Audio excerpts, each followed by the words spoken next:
For decades, the world was taught to believe that power protects stability, that institutions exist to safeguard justice, and that the law applies equally to all. But sometimes, a single name fractures that illusion beyond repair. Jeffrey Epstein was not a politician, not an elected official, not a general, and not a head of state. Yet his name shook presidents, princes, billionaires, intelligence-linked figures, and global institutions because Epstein was never powerful on his own. He was powerful because of who surrounded him.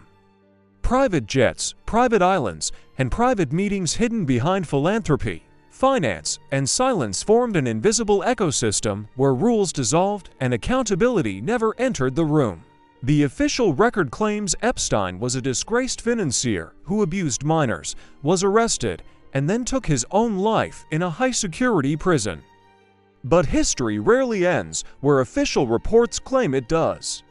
Today on Wikivedia Plus, we will explore how Jeffrey Epstein became the center of a shadow network that was never fully exposed, and why his death raised more questions than it answered. Let's dive in.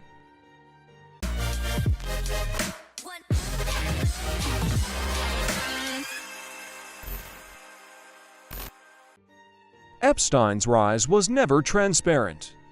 He appeared suddenly inside elite financial circles, managing wealth for clients whose identities were deliberately obscured, with no clear resume, no public track record, only unrestricted access. He hosted the powerful in places where no cameras were allowed, no records were kept, and no names were written down. Politicians arrived as guests, royalty arrived as friends, scientists, media executives, and former intelligence officials arrived without asking who else was present. This was not coincidence, it was infrastructure. Victims later described not a lone predator, but a system designed to recruit, transport, silence, and protect.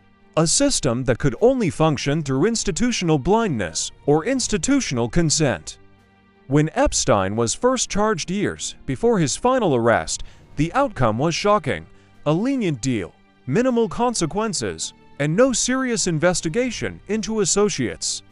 The perimeter held, and the message was unmistakable. Years later, public pressure forced a second arrest, and the world watched closely. Epstein was placed in a facility designed to prevent exactly what followed, yet cameras malfunctioned, guards failed to perform checks, records became inconsistent, and within hours, the most dangerous witness in modern elite history was gone. The word suicide arrived quickly, too quickly. There was no trial, no testimonies, no cross-examinations, and no list, only silence. But silence is never empty, it is filled with fear. Epstein himself was never the real story, he was the gateway. The real threat was not what he did, but what he knew, and who knew it with him.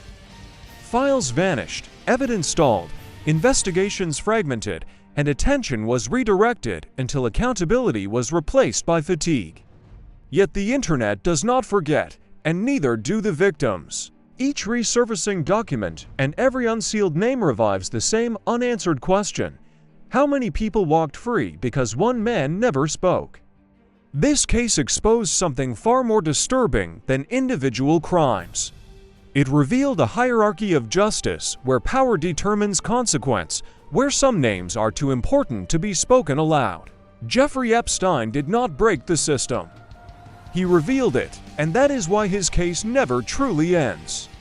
As long as institutions refuse transparency, the shadow remains, and as long as the shadow remains, the public understands one thing with certainty: the truth was never buried, it was protected. Jeffrey Epstein is gone, but the system that protected him remains intact. No full trials, no complete disclosures, no final answers, only fragments of truth buried beneath power and privilege. This was never just a scandal, it was a warning about how the world truly works. So now the question is not what Epstein did. The question is this: if one man could expose so much without ever speaking, how many more truths are still being actively hidden? And who do you think is most afraid of them coming out?